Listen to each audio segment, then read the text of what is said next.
जय हिंद साथियों, स्वागत है आप सभी का आपके अपना परिवार वन सीट एकेडमी 2.0 पर। मैं आपके लिए लेके आ चुका हूँ आरपीएफ भर्ती 2024। आरपीएफ भर्ती 2024 के पॉइंट ऑफ व्यू से मोस्ट इंपोर्टेंट क्वेश्चन लेके आ चुका हूँ, जो कि 50 प्रश्न जीके के होने वाले हैं। ऐसे कि ऐसे हूबहू आपको परीक्षा में देखने को प्रश्न मिलेंगे। बिल्कुल वायरल पेपर लेके आ चुका हूँ, रट लो, ये मौका दोबारा नहीं मिलेगा। आपका ज्यादा टाइम पास ना करते हुए फर्स्ट क्वेश्चन की ओर चलते हैं। काम करो ऐसा की पहचान बन जाए, हर कदम चलो कि ऐसा की निशान बन जाए, यहाँ जिंदगी तो हर कोई काट लेता है मेरे दोस्त, जिंदगी जियो जियो ऐसे की मिसाल बन जाए, जिंदगी जियो ऐसे की मिसाल बन जाए। इसी के साथ फर्स्ट क्वेश्चन की ओर चलते हैं। ये आ चुका है फर्स्ट क्वेश्चन आपकी स्क्रीन पर। आपको सही नहीं दिख रहा होगा, आप अब सही दिख रहा होगा, बिल्कुल देख लेते हैं। बिल्कुल चलिए सची सर सही दिख रहा है। अब देख लेते हैं, फर्स्ट क्वेश्चन देख लेते हैं। रोग पैदा करने वाले सूक्ष्म जीवों को नष्ट करने और दूध की वैधता को बढ़ाने के लिए किस प्रक्रिया का उपयोग किया जाता है? वाष्पीकरण का किया जाता है, पाश्चुरीकरण का किया जाता है, हाइड्रोजनीकरण का किया जाता है, संक्षेपण का किया जाता है। यहाँ सबसे पहले अपने को जरूरत है कि प्रश्न को समझा जाए। यहाँ यूं समझाया जा रहा है, बोला जा रहा है कि दूध में जो हानिकारक बैक्टीरिया होते हैं, उनको दूध में से निकालने के लिए किस विधि का उपयोग किया जाता है?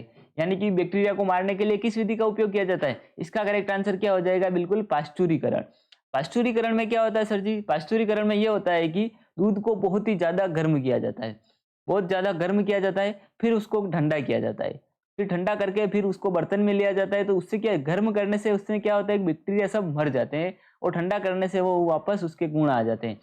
तो और इसको अच्छे से बर्तन में लेके फिर रख दिया जाता है। वाष्पीकरण में क्या होता है सर जी? वाष्पीकरण में ये होता है कि इसमें जो द्रव होता है, द्रव यानी जैसे कि पानी है, पानी यदि भाप में बदल रहा है यानी द्रव गैस अवस्था में बदल रहा है, तो वो क्या हो जाएगा? वाष्पीकरण। यानी पानी का भाप में बदलना क्या हो जाएगा?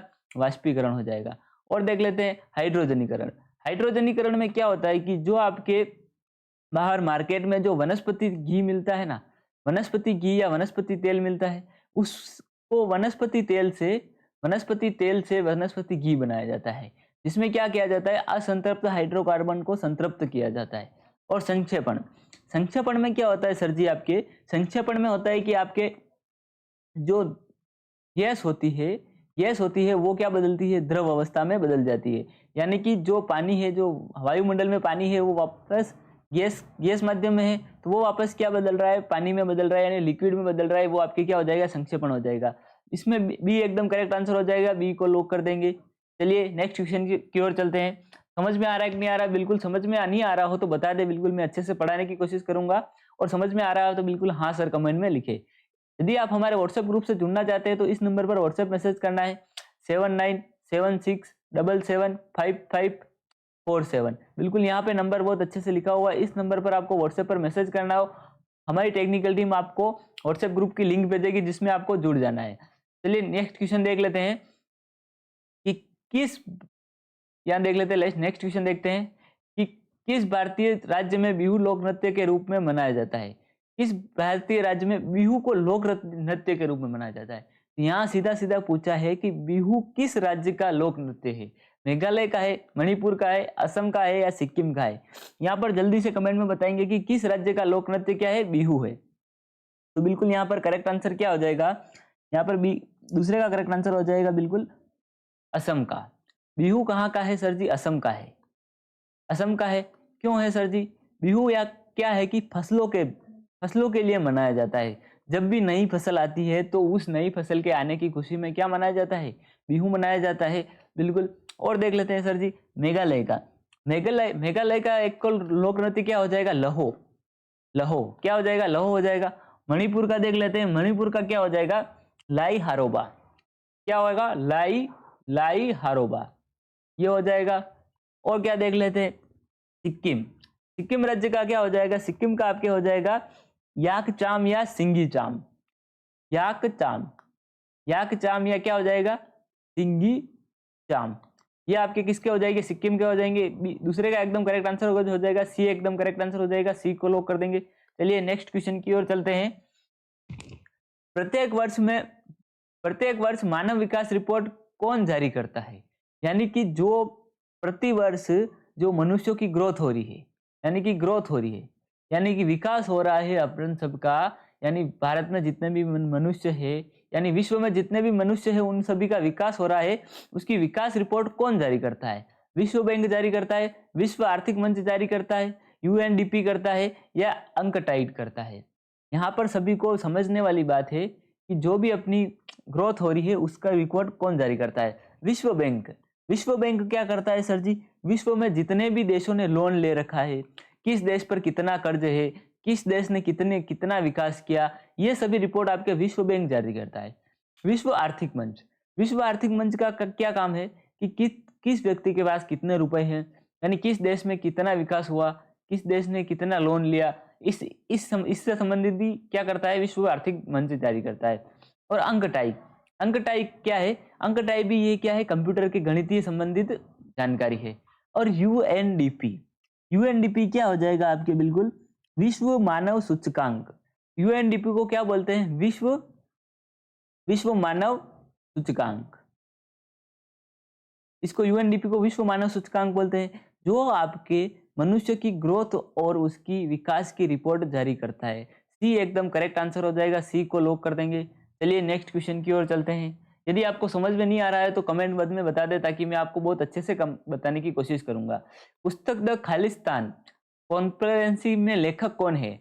जीबीएस सिद्ध, आलोक जोशी, राजेंद्र खन्ना या इनमें से कोई नहीं? तो यहाँ पर बताना है कि द खालिस्तानी कॉन्स्पिरेसी ये क्या है? कि ये एक पुस्तक है जिसमें क्या बताया गया कि खालिस्तान के जो भी आंदोलन हुआ था उसमें जो लीडर थे, लीडर की भूमिका, उनके कारण, ये सब आपके बताए गए थे। तो इसमें क्या बताया गया? तो इसके लेखक कौन हो जाएंगे आपके? जीबीएस सिद्ध। क्या हो जाएगा? जीबीएस सिद्ध, ए एकदम करेक्ट आंसर हो जाएगा। और देख लेते हैं जीबीएस सिद्ध की एक और है, द सिक्किम दान ऑफ डेमोक्रेसी। ये आपके जीबीएस सिद्ध की एक और आपके बुक है। चलिए नेक्स्ट क्वेश्चन की ओर चलते हैं। विटामिन ए की कमी से होता है, विटामिन ए की कमी से कौन सा रोग होता है? रतौंधी होता है, गंजापन होता है, स्कर्वी होता है या सूखा रोग होता है? जल्दी से कमेंट में बताएंगे कि विटामिन ए की कमी से कौन सा रोग होता है। यहाँ पर बिल्कुल एकदम करेक्ट आंसर हो जाएगा, विटामिन ए की कमी से क्या हो जाएगा? रतौंधी। रतौंधी होता है। और देख लेते हैं गंजापन। गंजापन किसकी कमी से होता है? बिल्कुल विटामिन डी। विटामिन डी की कमी से गंजापन होता है। और स्कर्वी, स्कर्वी किसकी कमी से होता है? स्कर्वी होता है आपके विटामिन सी की कमी से। और सूखा रोग, सूखा रोग किसकी कमी से होता है? आपके विटामिन डी और कैल्शियम। विटामिन डी व कैल्शियम। कैल्शियम इसमें क्या होता है कि जो वहां पे कुल्हे की हड्डियां वगैरह होती है बच्चे की, वो क्या होती है? मुड़ जाती है या सूज जाती है, जो सूखा रोग होता है। इसका एकदम करेक्ट आंसर क्या हो जाएगा? फर्स्ट वाला करेक्ट आंसर हो जाएगा, फर्स्ट को लॉक कर देंगे। चलिए नेक्स्ट क्वेश्चन की ओर चलते हैं कि खिलाड़ी धनराज पिल्ले कौन से खेल से संबंधित थे? हॉकी से, बेसबॉल से, बास्केटबॉल से या गोल्फ से? जल्दी से कमेंट में बताएंगे कि खिलाड़ी धनराज पिल्ले कौन से खेल में संबंधित थे। यानी कि धनराज पिल्ले एकमात्र खिलाड़ी थे जिन्होंने लगातार चार बार ओलंपिक में भाग लिया था। 4 बार ओलंपिक में भाग लिया था।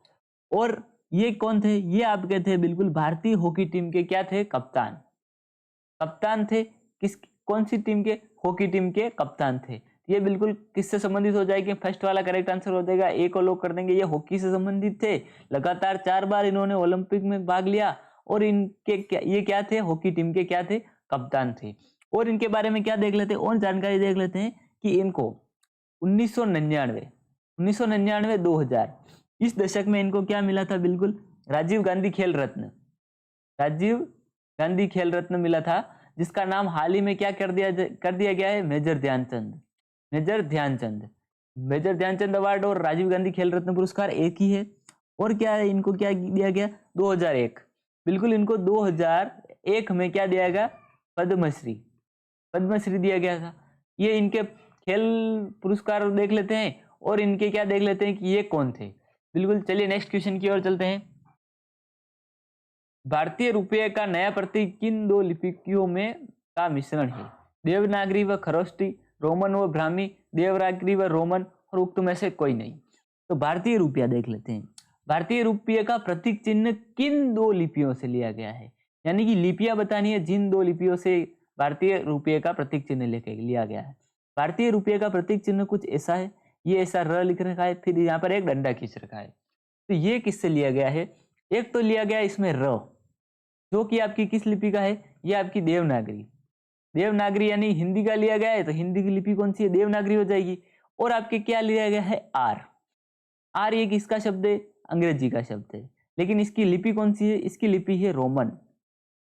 तो ये किस किस से लिया गया है? देवनागरी व रोमन, यानी इन दोनों के मिश्रण से फिर ऐसा चिन्ह बनाया है। तो ये बिल्कुल रुपये का चिन्ह है। तो ये बिल्कुल सी एकदम करेक्ट आंसर हो जाएगा, सी को लॉक कर देंगे। चलिए नेक्स्ट क्वेश्चन की ओर चलते हैं। भारतीय संविधान के बारे में क्या कहा गया है? अनुच्छेद में जीवन के अधिकार, यानी कि भारतीय संविधान में जीवन जीने के अधिकार को किस अनुच्छेद में बताया गया है? ये बिल्कुल टाइपिंग मिस्टेक हो गई है, जो कि टेक्निकल टीम के पैसे काटने पड़ेंगे। चलिए यहाँ देख लेते हैं, अनुच्छेद 57 में, अनुच्छेद 21, अनुच्छेद 88 या अनुच्छेद 29। जल्दी से बताएंगे कि किस अनुच्छेद में जीवन जीने का अधिकार बताया गया है। अनुच्छेद 57। अनुच्छेद 57 में क्या क्या बताया गया है? कि राष्ट्रपति से संबंधित है। इसमें यूं बताया गया है कि एक व्यक्ति राष्ट्रपति, एक से अधिक बार राष्ट्रपति रह सकता है। अनुच्छेद 21। अनुच्छेद 21 में बिल्कुल आपके बताया गया है कि जीवन जीने का अधिकार है, सभी नागरिकों को स्वतंत्रता पूर्वक जीवन जीने का अधिकार। जीवन जीने का अधिकार इसमें अनुच्छेद 21 में हो जाएगा, बिल्कुल बी एकदम करेक्ट आंसर हो जाएगा। और देख लेते हैं अनुच्छेद 88। अनुच्छेद 88 में क्या बताया गया है? कि संसद में, ये संसद, ये बिल्कुल संसद के सांसद से संबंधित शक्ति है कि सांसद किसी भी बैठक में भाग ले सकता है, बिल्कुल किसी भी बैठक में भाग ले सकता है। अनुच्छेद 29। अनुच्छेद 29 में क्या बताया गया है? कि धार्मिक स्वतंत्रता या उनकी रक्षा करना, यानी कि जो अल्पसंख्यक है उनकी रक्षा करना, यानी कि अल्पसंख्यक धर्म से हो गए, फिर भाषा से हो गए, इन सभी की क्या करना है? रक्षा करना अनुच्छेद 29 में बताया गया है। बिल्कुल आपको, मुझे आशा करता हूं कि आपको समझ में आ रहा होगा। चलिए नेक्स्ट क्वेश्चन की ओर चलते हैं। वह प्रक्रिया क्या कहलाती है जिसके अंतर्गत भूपृष्ठ के निकट खनिजों का खनन किया जाता है? खुदाई, ड्रिलिंग, उत्खनन, विवृत खनन, ओपन कास्ट माइनिंग या कुपकी खनन, शाफ्ट माइनिंग। यहाँ पर जल्दी से बताना है कि किसके वह प्रक्रिया जिसके अंतर्गत भूपृष्ठ के निकट खनिजों का खनन किया जाता है, यानी कि भूपृष्ठ, यानी कि माना कि ये परत हो गई, यानी कि ये फर्स्ट वाली परत हो गई, इसके नीचे क्या है? खनिज। फिर दूसरी परत हो गई, फिर इसके नीचे क्या हो? और ज्यादा गहरे खनिज है। तो यहाँ पर इन खनिजों को निकालने के लिए किस प्रकार की तकनीक का उपयोग किया जाता है या किस विधि का उपयोग किया जाता है? खुदाई या ड्रिलिंग। इसमें क्या किया जाता है कि खुदाई करके या कुआं खोदा जाता है, कुआं या ट्यूबवेल, ये सभी किसके द्वारा किया जाता है? ड्रिलिंग या खुदाई के द्वारा। उत्खनन किससे संबंधित होता है? जो भी प्राचीन सभ्यता या पुरातत्व के जो भी अधिकारी करते हैं उसको क्या बोलते हैं? उत्खनन बोलते हैं। या विवृत खनन किसे कहता है? Open cast mining. ये क्या होती है? इसमें क्या किया जाता है कि जमीन की ऊपरी परत को खुदाई करके बिल्कुल कम साधनों द्वारा इस खनिज को निकाल लिया जाता है, और इसमें ज्यादा दिक्कत नहीं आती और बहुत ही सरल और बिल्कुल कम खर्चीली, यानी बिल्कुल बहुत कम खर्चा होता है। बिल्कुल सी एकदम करेक्ट आंसर हो जाएगा, सी को लॉक कर देंगे। कुपकी खनन, इसमें क्या किया जाता है? या शाफ्ट माइनिंग, यानी इसमें क्या किया जाता है? गहरे गहरे होल किए जाते हैं और उन होल के माध्यम से बहुत ही गहराई में दबे हुए खनिजों को निकाला जाता है। चलिए मैं आशा करता हूं कि आपको समझ में आ रहा होगा। यदि आप हमारे व्हाट्सएप ग्रुप में जुड़ना चाहते हैं तो इस नंबर पर आपको व्हाट्सएप मैसेज करना है, जिससे हमारी टेक्निकल टीम आपको व्हाट्सएप ग्रुप का लिंक भेजेगी और आपको व्हाट्सएप ग्रुप में जुड़ जाना है। नेक्स्ट क्वेश्चन की ओर चलते हैं। 10वां क्वेश्चन आ चुका है। कोई विलियन अंडे के पिसे हुए कवक से अभिक्रिया कर एक गैस उत्पन्न करता है जो चूने के पानी को दूधिया कर देती है। इस विलियन को क्या कहा जाता है? यानी इस विलियन में क्या होगा? जल्दी से बताना है कि चूने का पानी दूधिया किस में होता है? जब calcium carbonate CaCl2 CaCO3, calcium carbonate किसे बोलते हैं? CaCl3। इसमें जब HCl डाला जाता है, क्या डाला जाता है? HCl डाला जाता है, तो उससे क्या निकलती है? एक गैस निकलती है जो क्या करती है कि CO2 गैस निकलती है, CO2 गैस निकलती है जो क्या करती है? चूने को पानी को दूधिया कर देती है, चूने पानी को दूधिया कर देती है। बिल्कुल यहाँ पर किसकी अभिक्रिया किया जाएगा, अंडे के विलयन यानी क्या हो गया CaCl3 यानी कैल्शियम कार्बोनेट। अंडे के कवच यानी कि अंडे के कवच में क्या होता है, कैल्शियम कार्बोनेट होता है, उसके साथ HCl की अभिक्रिया करवाते हैं। बिल्कुल यहाँ पर ऐसा लिख रखा है। फिर क्या करते हैं, जो चूने के पानियों को दूधिया कर देती है, गैस उत्पन्न होती है, CO2 गैस निकलेगी जो चूने के पानी को दूधिया कर देगी। वो कौन सा विलयन होगा, यानी कि CaCl2 के साथ और क्या लिया गया है, HCl लिया गया है। तो बिल्कुल बी एकदम करेक्ट आंसर हो जाएगा, बी को लो कर देंगे। HCl को मिलाने से CO2 गैस निकलेगी और CO2 गैस के निकलने से चूने का पानी क्या हो जाएगा, दूधिया हो जाएगा। चलिए नेक्स्ट क्वेश्चन की ओर चलते हैं। सौर मंडल का एकमात्र ग्रह कौन सा है जो घड़ी की विपरीत दिशा में घूमता है, शुक्र ग्रह, बुध ग्रह, मंगल या बृहस्पति। सबसे पहले हमें पता होना चाहिए कि यह घड़ी हो गई। चलिए यहाँ पर 12 बज रहे हैं, यहाँ पर 6 बज रहे हैं, यहाँ पर 9 बज रहे हैं, यहाँ पर 3 बज रहे हैं, और ये घड़ी की सुइयां हैं जो 12 पर है, 3 पर है, ऐसे है। ठीक है, 3 सुइयां है। तो इसमें बताना है कि घड़ी कौन सी दिशा में घूमती है। सबसे पहले देख लेते हैं घड़ी किस दिशा में घूमती है, ऐसे घूमती है। और यहाँ दे रखा है कि जो घड़ी की दिशा के विपरीत दिशा में घूमता है। विपरीत यानी क्या हो जाएगा, उल्टा, यानी घड़ी की दिशा से इस तरफ कौन सा ग्रह घूमता है। बिल्कुल इसका एकदम करेक्ट आंसर हो जाएगा शुक्र ग्रह। ये एकदम करेक्ट आंसर हो जाएगा। जो कि किस दिशा में घूमता है, सभी ग्रह तो इस तरह चक्कर लगाते हैं और ये शुक्र ग्रह किस तरह चक्कर लगाता है, इस तरह चक्कर लगाता है, उल्टा घूमता है। बिल्कुल। और इसको क्या कहा जाता है, शुक्र ग्रह को, यानी इसको क्या कहा जाता है, भोर का तारा। भोर का तारा कहा जाता है क्योंकि ये सूर्योदय होता है उस समय नजर आता है, ये चमकता है। या उसको क्या बोलते हैं, ये आपके बिल्कुल दूसरे नंबर का सबसे नजदीक ग्रह हो जाएगा। सबसे पहले नंबर पर सूर्य के नजदीक कौन सा है, बुध है। उसके बाद नजदीक कौन सा है, शुक्र ग्रह सूर्य के बिल्कुल नजदीक है। चलिए नेक्स्ट क्वेश्चन की ओर चलते हैं। निम्नलिखित संगठनों में से भारत किसका सदस्य नहीं है। यानी कि नीचे कौन क्या दे रखे हैं, संगठन दे रखे हैं। संगठन क्या होता है सर जी, संगठन यानी ग्रुप, यानी कि अलग अलग देशों ने मिलकर बहुत बड़े बड़े ग्रुप बना रखे हैं। उनमें से किस संगठन में भारत नहीं है, BIMSTEC यानी बिस्मटेक, और क्या है OPEC यानी ओपेक, G4, BRICS ब्रिक्स। इसमें से किस में से भारत इनका सदस्य नहीं है। यहाँ पर सबसे पहले देख लेते हैं बिस्मटेक। बिस्मटेक में कौन कौन से है, बिस्मटेक में वो देश है जो मतलब बंगाल की खाड़ी, बंगाल की खाड़ी जो द्वीप है या फिर जो सागर है, बंगाल की खाड़ी सागर है जिसमें गंगा नदी गिरती है, उस सागर के लगे हुए क्षेत्र, यानी कि उसमें कौन से हो जाएंगे, आपके म्यांमार हो जाएगा, बांग्लादेश हो जाएगा, भारत हो जाएगा, श्रीलंका हो जाएगा, भूटान हो जाएगा। ये सभी देश मिलकर उस बंगाल की खाड़ी का विकास करना चाहते हैं, जिसके लिए उन्होंने क्या बनाया है, बिस्मटेक एक संगठन बनाया है जो बिल्कुल बंगाल की खाड़ी से जुड़ा हुआ है। ओपीईसी यानी क्या हो जाएगा आपके ओपेक। ओपेक क्या है कि ओपेक एक ऐसा संगठन है जो यानी पेट्रोल और डीजल की कीमतें तय करता है। ओपेक संगठन क्या करता है, पेट्रोल और डीजल की कीमतें तय करता है। ये किन देशों के लिए, जो पेट्रोल बेचते हैं, यानी पेट्रोल का निर्यात करते हैं, यानी दूसरे देशों को पेट्रोल बेचते हैं। यानी कि भारत किससे पेट्रोल लेता है, रूस से लेता है, फिर किससे लेता है, आपके ईरान से लेता है। तो जो देश पेट्रोल का निर्यात करते हैं, यानी कि भारत को जो पेट्रोल देते हैं, यानी कि दूसरे सभी देशों को जो पेट्रोल बेचते हैं, उनके लिए क्या बना हुआ, ओपेक। यानी कि भारत पेट्रोल तो बेचता है नहीं, बाहर भेजते ही नहीं है। तो बिल्कुल आपके बी एकदम करेक्ट आंसर हो जाएगा कि ओपेक वह संगठन है जो जिसमें भारत शामिल नहीं है। G4 क्या है, ग्रांड 4। ये क्या है, बिल्कुल इसमें क्या होता है कि यहाँ पर 4 देश है।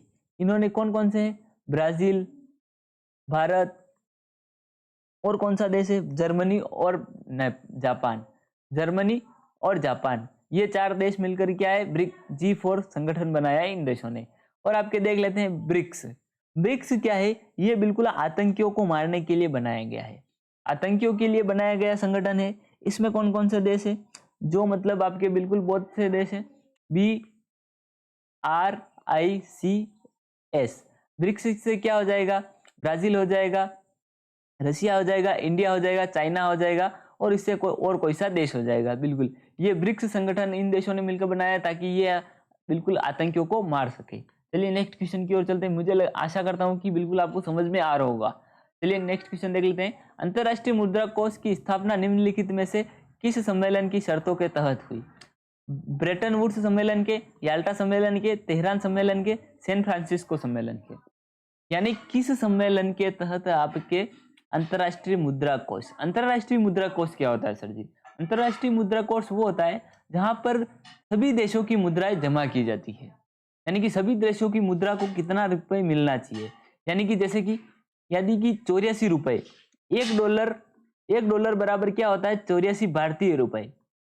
भारतीय रुपयों के बराबर $1 होगा, तो वो वैल्यू कौन प्रदान करता है? आपके अंतरराष्ट्रीय मुद्रा कोष करता है। तो उसकी स्थापना किस सम्मेलन के तहत हुई थी? तो बिल्कुल इसकी ये आपके हुई थी। इसका करेक्ट आंसर क्या हो जाएगा? फर्स्ट वाला क्या हो जाएगा? ब्रेटन वुड्स सम्मेलन। ब्रेटन वुड्स सम्मेलन हुआ था आपके 1 जुलाई से 22 जुलाई 1944। यानी सर जी ये 1944 ये तो सब सर जी ये आपके तारीख आ गई है लगभग द्वितीय विश्व युद्ध के लगभग की तारीख आ गई है। तो ये सभी सम्मेलन, याल्टा सम्मेलन, तेहरान सम्मेलन, सैन फ्रांसिस्को, ये यहाँ पर याल्टा जगह का नाम है, तेहरान भी जगह का नाम है, सैन फ्रांसिस्को भी क्या नाम है? जगह का नाम है। ये जिस जगहों पे सम्मेलन हुए थे उन जगह का नाम है। और ये सभी सम्मेलन कब हुए थे? आपके द्वितीय विश्व युद्ध से।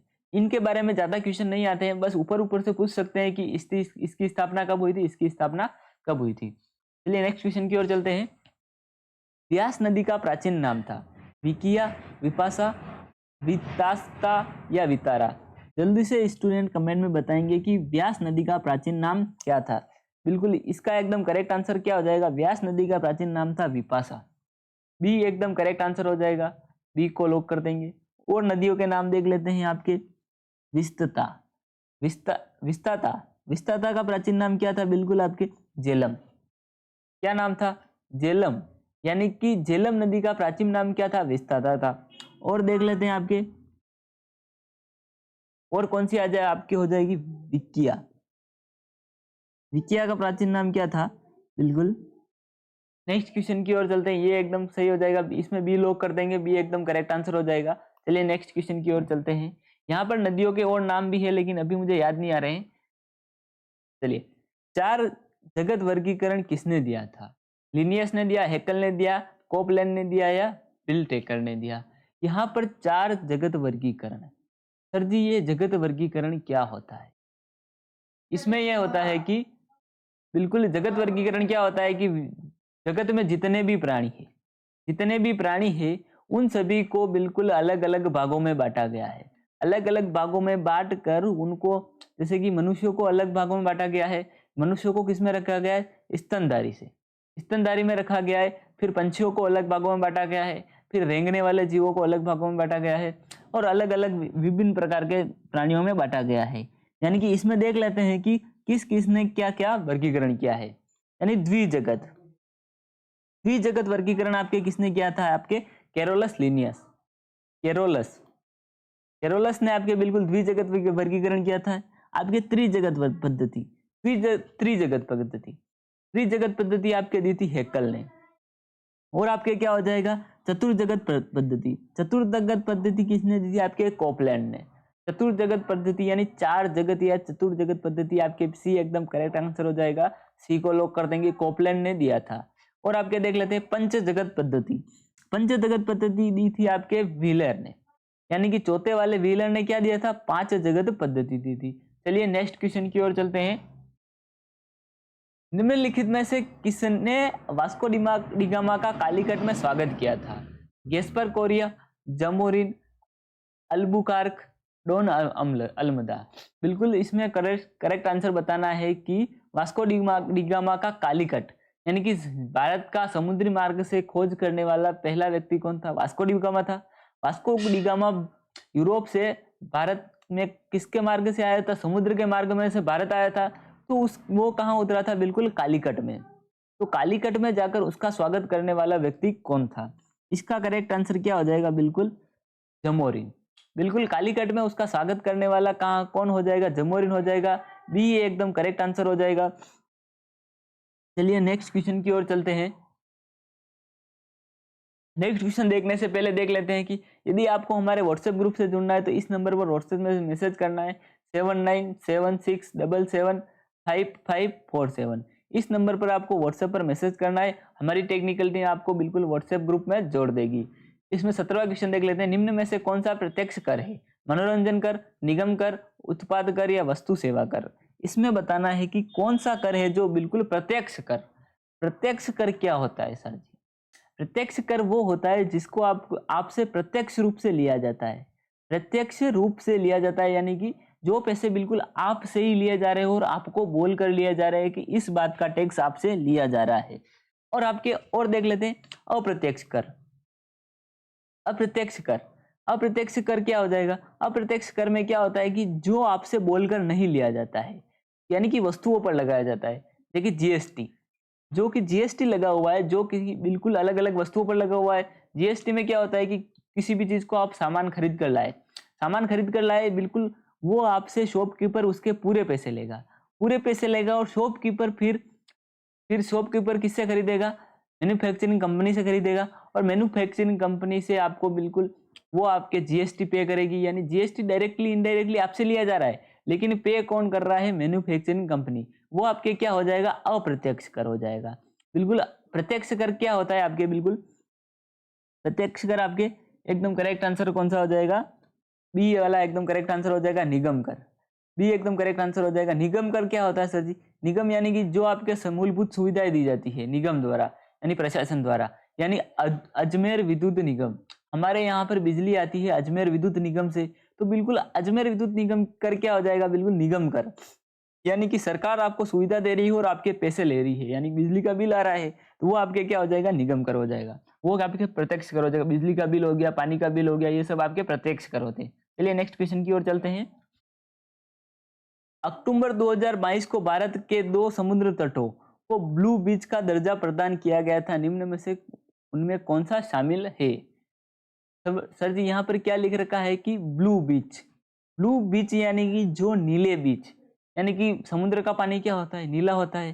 तो नीले बीचों में किन बीचों को शामिल किया गया है भारत के, उनको बताना है कि अभी अक्टूबर 2022, बिल्कुल ये करंट अफेयर्स का क्वेश्चन बन सकता है कि अक्टूबर 2022 में किन 2 बीचों को ब्लू बीचों में शामिल किया गया था? मिनिकॉय, धुंडी, ईडन, कदमत।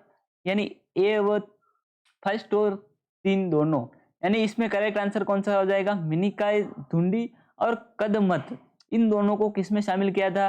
ब्लू बीच में। और वर्तमान में भारत के कितने बीच ब्लू बीच में शामिल है? बिल्कुल लगभग 12 समुद्री बीच। 12 समुद्री बीच किस में शामिल है? ब्लू बीच में शामिल है। इसका एकदम करेक्ट आंसर क्या हो जाएगा? बी को लॉक कर दे, डी वाला एकदम करेक्ट आंसर हो जाएगा, डी को लॉक कर देंगे। चलिए नेक्स्ट क्वेश्चन की ओर चलते हैं। यह आपके सेकंड लास्ट क्वेश्चन होने वाला है। भारत मोजाम्बिक तंजानिया के बीच त्रिपक्षीय नौसेना अभ्यास IMT ट्रेलर का प्रथम संस्करण कहाँ आयोजित किया गया था? विशाखापत्तनम में किया गया था, दार एस सलाम में किया गया था, मेपुटो में या पोरबंदर में? जल्दी से कमेंट में बताना है कि इन 3 देशों के बीच, भारत, मोजाम्बिक, तंजानिया, इन तीनों देशों के बीच त्रिपक्षीय नौसेना अभ्यास, यानी कि भारत की सेना क्या कर रही है? युद्ध अभ्यास कर रही है। युद्ध अभ्यास कर रही है, जो क्या कर रही है? नौसेना क्या कर रही है? युद्ध अभ्यास कर रही है। जो उसका पहला संस्करण, यानी 3-4 संस्करणों में होगा वो युद्ध अभ्यास, तो उसका पहला संस्करण आपके कहाँ शामिल किया गया था? बिल्कुल दार एस सलाम, भी एकदम करेक्ट आंसर हो जाएगा। चलिए नेक्स्ट क्वेश्चन की ओर चलते हैं। विद्युत धारा को मापने के लिए इस्तेमाल किए जाने वाला उपकरण है? वोल्टमीटर, पोटेंशियोमीटर हो जाएगा, अमीटर हो जाएगा या गैल्वेनोमीटर हो जाएगा? सर जी आपने शुरू में बोला था 50 प्रश्न पढ़ाओगे। बिल्कुल मैंने एक प्रश्न के सभी ऑप्शन को बिल्कुल डीपली समझाया है। क्या किया है? डीपली समझाया है। तो बिल्कुल उसको मिलाकर यदि 20 प्रश्न है और 20 को 4 से गुणा करें तो बिल्कुल कितने हो जाते हैं? 80 प्रश्न हो जाते हैं। 80 हो जाते, 80 नहीं मानकर हम उनको कितना प्रश्न मानेंगे? 50 प्रश्न मानेंगे, जिनको मैंने बिल्कुल अच्छे से समझाने की कोशिश करी है। और विद्युत धारा को मापने के लिए, विद्युत धारा जो अपने घर में विद्युत धारा आती है उसको मापने के लिए किसका उपयोग किया जाता है? सी एकदम करेक्ट आंसर हो जाएगा, अमीटर का उपयोग किया जाता है। और वोल्टमीटर का उपयोग किसमें किया जाता है? वोल्टमीटर तो इसके लिए किया जाता है कि विद्युत धारा में वोल्ट कितने आ रहे हैं, 250 वोल्ट आ रहे हैं, 200 वोल्ट आ रहे हैं या 700 वोल्ट आ रहे हैं, कितने वोल्ट आ रहे हैं, उसके लिए वोल्टमीटर का उपयोग किया जाता है। मैं आशा करता हूं कि आपको मेरी क्लास अच्छी लगी होगी। बिल्कुल हमारे व्हाट्सएप ग्रुप में जुड़ने के लिए इस नंबर पर व्हाट्सएप मैसेज करते हैं करिएगा बिल्कुल। और मिलते हैं अपन नेक्स्ट वीडियो में, तब तक के लिए जय हिंद, जय भारत, जय माँ सरस्वती।